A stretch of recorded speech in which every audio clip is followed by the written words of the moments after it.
नमस्कार दोस्तों, स्वागत है आपका हमारे चैनल पर, जहां हम भगवान राम के अमर जीवन और उनकी दिव्य शिक्षाओं को सरल हिंदी में प्रस्तुत करते हैं। इस श्रृंखला में हम भगवान राम के 20 सिद्धांत को एक एक करके सीखेंगे। इन सिद्धांतों को अपनाकर आप अपना जीवन भी राममय बना सकते हैं। तो वीडियो को अंत तक जरूर देखें और अगर आपको ये ज्ञान पसंद आए तो अभी चैनल को सब्सक्राइब करें और बेल आइकन दबाकर ऑन कर दें, ताकि हर एक भगवान राम का सिद्धांत सबसे पहले आपके पास पहुंचे। मर्यादा पुरुषोत्तम भगवान श्री राम के जीवन दर्शन का जो सबसे प्रथम और आधारभूत सिद्धांत है वो है मर्यादा, यानी नैतिक सीमाओं का अटूट पालन, जिसे हम एक व्यापक शैक्षणिक दृष्टिकोण से the principle of ethical rectitude and absolute integrity कह सकते हैं। एक प्रोफेसर के नाते जब हम राम के चरित्र का विश्लेषण करते हैं तो पाते हैं कि उनका संपूर्ण अस्तित्व किसी व्यक्तिगत महत्वाकांक्षा से नहीं बल्कि एक यूनिवर्सल मॉरल कोड से संचालित था, जिसे संस्कृत में धर्म कहा गया है। ये मर्यादा केवल सामाजिक नियमों का पालन मात्र नहीं थी, बल्कि ये एक इंटरनल कॉम्पस थी जो उन्हें हर कठिन परिस्थिति में सही निर्णय लेने के लिए प्रेरित करती थी। जब हम मर्यादा की बात करते हैं तो इसका अर्थ है कि व्यक्ति अपनी इच्छाओं और भावनाओं को एक उच्च आदर्श के अधीन कर दे, ताकि समाज में एक ऑर्डर और हार्मनी बनी रहे।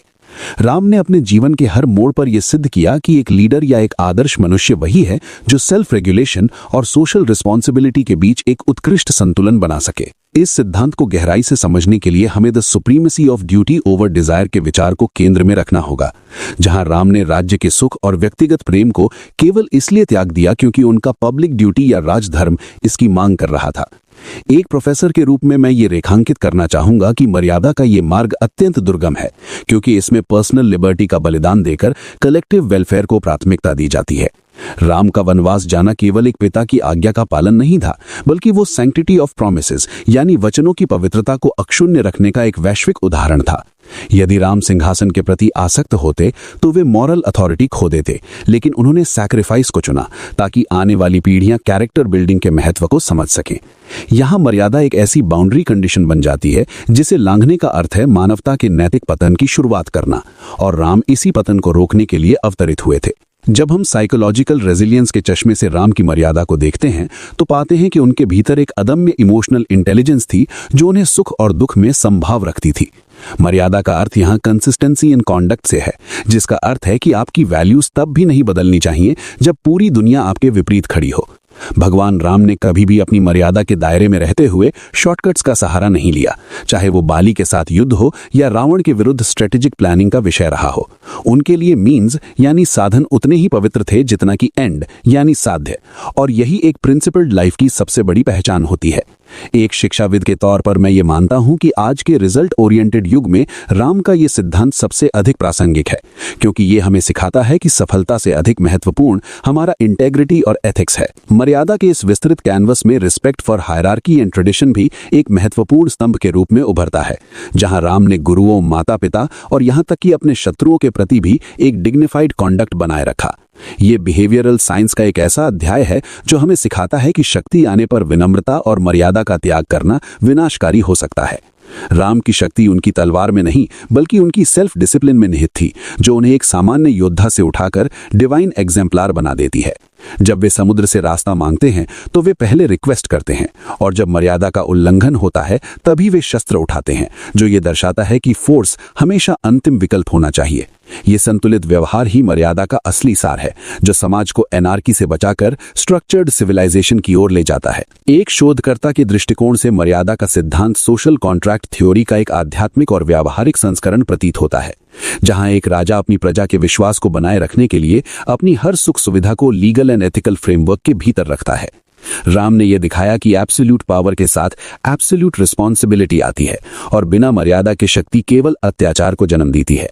उन्होंने अपने जीवन के माध्यम से यह संदेश दिया कि नियम किसी को बांधने के लिए नहीं बल्कि समाज को एक डायरेक्शन देने के लिए होते हैं।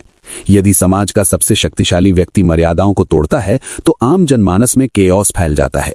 इसलिए राम ने स्वयं को कठोरतम नियमों में बांधा ताकि वे एक रोल मॉडल बन सकें। उनकी मर्यादा एक्सीलेंस इन एक्शन का वो मानक है जिसे प्राप्त करना हर मनुष्य का परम लक्ष्य होना चाहिए। इस मर्यादा का एक अन्य महत्वपूर्ण आयाम gender sensitivity and marital Fidelity भी है, जहां राम एक पत्नी व्रत के संकल्प के माध्यम से एक उच्च सोशल एथॉस स्थापित करते हैं। उस कालखंड में जहां बहुविवाह एक सामान्य प्रथा थी, वहां राम की मर्यादा उन्हें इंडिविजुअल डिसिप्लिन के एक नए शिखर पर ले जाती है। ये दर्शाता है कि एक मर्यादित पुरुष वही है जो अपनी इंद्रियों पर पूर्ण नियंत्रण रखता है और कमिटमेंट के प्रति पूरी तरह समर्पित रहता है। प्रोफेसर के तौर पर मैं ये कहना चाहूंगा कि राम का ये सिद्धांत केवल धार्मिक नहीं बल्कि एक सोशल रिफॉर्म था, जिसने परिवार नामक संस्था को मजबूती प्रदान की। उनकी मर्यादा उनके हर रिश्ते में झलकती है, चाहे वो भाई के प्रति प्रेम हो या मित्र के प्रति अटूट विश्वास। हर जगह वे बाउंड्री ऑफ राइटियसनेस का सम्मान करते हैं। मर्यादा को पालन करने में जो सबसे बड़ी चुनौती आती है वो है कॉन्फ्लिक्ट ऑफ वैल्यूज, और राम का जीवन ऐसे द्वंद्वों से भरा हुआ है जहां उन्हें दो सही चीजों में से एक को चुनना था। ऐसे समय में उनकी मर्यादा उन्हें ग्रेटर गुड की ओर ले गई, भले ही इसके लिए उन्हें पर्सनल ग्रीफ यानी व्यक्तिगत शोक सहना पड़ा हो। ये स्टोइक फिलॉसफी का एक भारतीय उदाहरण है, जहां व्यक्ति अपने कर्तव्यों के निर्वहन के लिए अपनी भावनाओं का दमन करने की क्षमता रखता है। राम की मर्यादा हमें यह सिखाती है कि जस्टिस और कंपैशन को कैसे एक सूत्र में पिरोया जाए ताकि किसी के साथ अन्याय भी ना हो और लॉ ऑफ द लैंड भी बना रहे। उनका चरित्र एक ब्लूप्रिंट है जो हमें बताता है कि एक आदर्श समाज की रचना केवल नियमों से नहीं बल्कि उन नियमों के प्रति अडिग रहने वाले चरित्रों से होती है। राम के इस प्रथम सिद्धांत की व्याख्या करते समय हमें यह भी समझना होगा कि मर्यादा रिजिडिटी यानी जड़ता नहीं है, बल्कि ये कंटेक्सचुअल विजडम है। उन्होंने समय और परिस्थिति के अनुसार अपने आचरण को ढाला, लेकिन कभी भी अपने कोर वैल्यूज से समझौता नहीं किया। ये अडेप्टेबिलिटी विद इंटेग्रिटी का एक अनूठा संगम है, जिसे आज के कॉर्पोरेट लीडरशिप में भी पढ़ाया जाना चाहिए। मर्यादा पुरुषोत्तम होने का अर्थ है कि आप अपनी ह्यूमन लिमिटेशंस को पहचानते हुए भी दैवीय गुणों को अपने भीतर समाहित करने का प्रयास करते हैं। राम ने कभी यह दावा नहीं किया कि वे ईश्वर हैं, बल्कि उन्होंने एक मनुष्य के रूप में मर्यादाओं का पालन करके ये दिखाया कि ह्यूमन पोटेंशियल की पराकाष्ठा क्या हो सकती है। यदि हम वैश्विक शांति और यूनिवर्सल ऑर्डर की कल्पना करते हैं तो मर्यादा का ये सिद्धांत एक ग्लोबल एथिक के रूप में स्वीकार किया जा सकता है। ये सिद्धांत हमें एक्सेसेस से बचने की प्रेरणा देता है, चाहे वो उपभोग की अधिकता हो या क्रोध की। राम का शांत और गंभीर व्यक्तित्व इसी मर्यादा की उपज है, जो सेल्फ मास्टरी के बिना संभव नहीं है। एक प्रोफेसर के नाते मेरा यह निष्कर्ष है कि राम की मर्यादा केवल एक प्राचीन कथा का हिस्सा नहीं है, बल्कि ये ह्यूमन एवोल्यूशन का वो मार्ग है जो हमें सर्वाइवल ऑफ द फिटेस्ट से ऊपर उठाकर survival of the most ethical की ओर ले जाता है। ये सिद्धांत हमें याद दिलाता है कि हमारे कर्म ही हमारी लेगेसी को परिभाषित करते हैं और मर्यादा ही वो नींव है जिस पर एक महान चरित्र का निर्माण होता है। अंततः भगवान राम का प्रथम सिद्धांत द लॉ ऑफ लिमिटेशन है, जो सिखाता है कि स्वतंत्रता बिना अनुशासन के विनाशकारी होती है। जिस प्रकार एक नदी अपनी सीमाओं के भीतर रहकर ही जीवनदायिनी होती है और सीमा लांघने पर प्रलय ले आती है, उसी प्रकार मनुष्य भी मर्यादा में रहकर ही कल्याणकारी हो सकता है। राम का संपूर्ण जीवन इसी मर्यादा का एक लाइव डेमोन्स्ट्रेशन है, जो हमें सिखाता है कि कैसे हम अपने ईगो को एथिक्स के सामने झुका सकते हैं।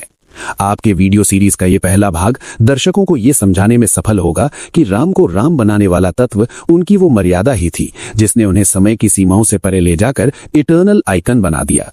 ये फाउंडेशन स्टोन आपके आगे आने वाले सभी 19 सिद्धांतों को एक दिशा प्रदान करेगा। अगले वीडियो में हम भगवान राम के दूसरे सिद्धांत को समझेंगे। धन्यवाद।